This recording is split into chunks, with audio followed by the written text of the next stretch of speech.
कदापि मन में ये विचार नहीं आता कि जिन्हें जगत जननी जानकी भवानी सती कहा गया, इतनी अलंकारों से जिनकी उपमा से जिनकी महत्ता को स्थापित किया गया, वो भला सती ऐसी होंगी जो अपने पति परम ज्ञानी महादेव की बात ना सुनेंगे, प्रभु राम के ऊपर जिनका विश्वास नहीं होगा, जिनकी बुद्धि इतनी कुतर्की हो जाएगी। तो बोले नहीं नहीं नहीं नहीं, माता सती ऐसी नहीं हो सकती। वो कोई साधारण स्त्री थोड़ी है, वो कोई साधारण देवी थोड़ी है, वो तो साक्षात जगत जननी है।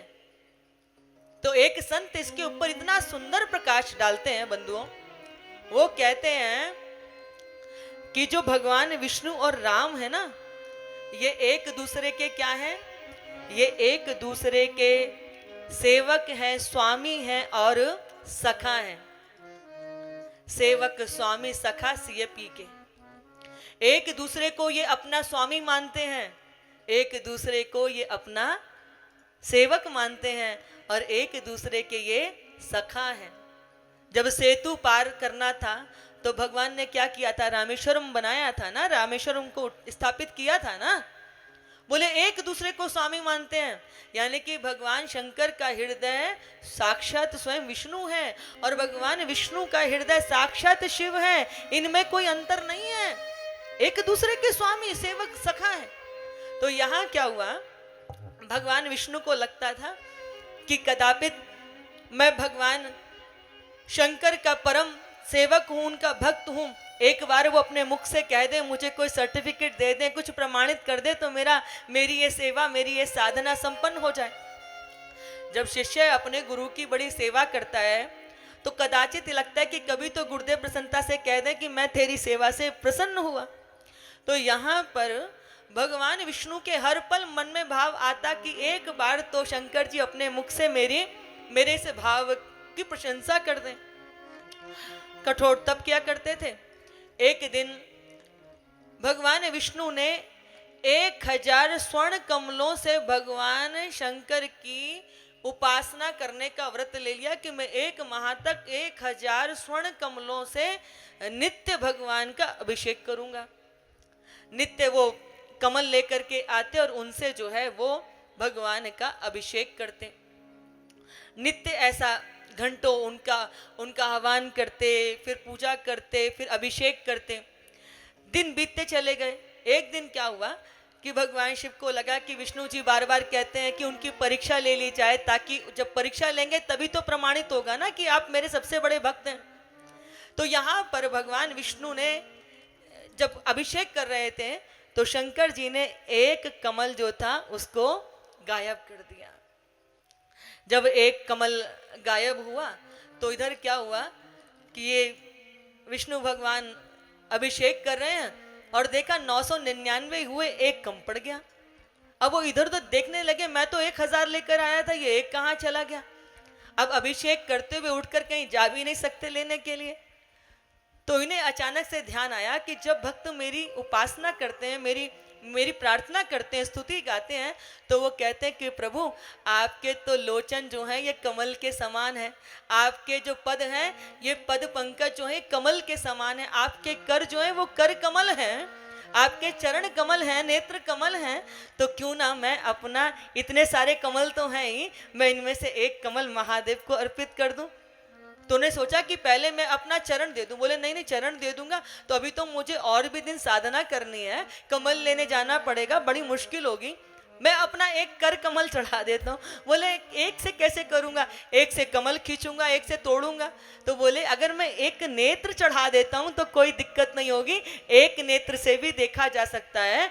और बिना विलंब किए जो है भगवान विष्णु ने अपना एक नेत्र भगवान शंकर को अर्पित कर दिया, इसलिए भगवान विष्णु जो है वो पुष्पदंत्र कहलाए हैं।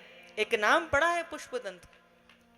यहाँ भगवान ने एक जैसे ही नेत्र कमल जो है महादेव को अर्पित किया, तैसे ही आकाशवाणी हो गई कि आप हमारे प्रिय भक्त हैं, ये प्रमाणित होता है, आपने बिना विलंब अपना नेत्र हमको अर्पित कर दिया। अब यहाँ विष्णु भगवान को तो प्रमाणित मिल गया, सर्टिफिकेट मिल गया कि आप हमारे परम भक्त हैं।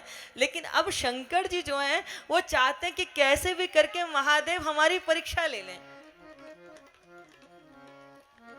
अब महादेव को लगता है कि कैसे भी करके भगवान विष्णु हमारी परीक्षा ले लें, पर भगवान विष्णु हैं जो उनकी परीक्षा ही नहीं लेते। अब परीक्षा नहीं ले रहे हैं तो महादेव के मन में थोड़ी उदासी आ गई।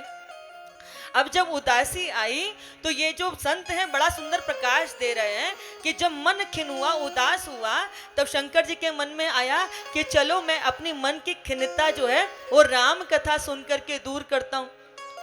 अब सती जी को लगता है कि आखिर भगवान इतने उदास क्यों रहते हैं, तो वो उनके स्वामी के पास गई, विष्णु जी से पूछा जाकर के, तो उन्होंने बताया कि बाकी तो मुझे कुछ नहीं, मुझे लगता है कि मैंने तो मेरी तो उन्होंने परीक्षा ले ली, अब बार बार कहते हैं कि आप मेरी परीक्षा लो, बताओ मैं उनकी परीक्षा कैसे लूं। तो सती जी ने कहा अच्छा ये बात है। तो अब सती जी हर पल वो अवसर देखती है कि कौन सा अवसर मिले कि जब वो भगवान शंकर को इस परीक्षा में उत्तीर्ण करने का अवसर प्राप्त करा दे।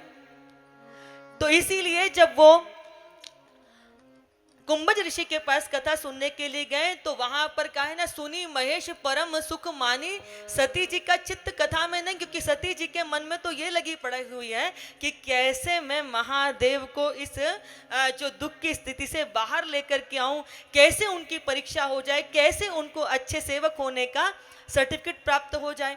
इसीलिए सती के हृदय में एक ही भाव चल रहा है। और जब दंडकारण्य वन में उनको अवसर मिला तो उनका जीवन का क्या होगा इस बात की चिंता नहीं करी। स्त्री वही होती है जो अपने पति के हृदय की बात जान जाए, उसके वो दुखी है इसको पहचान जाए और अपने घर परिवार के दुख को दूर करने के लिए अपने सर्वस्व को भी अर्पित कर दे।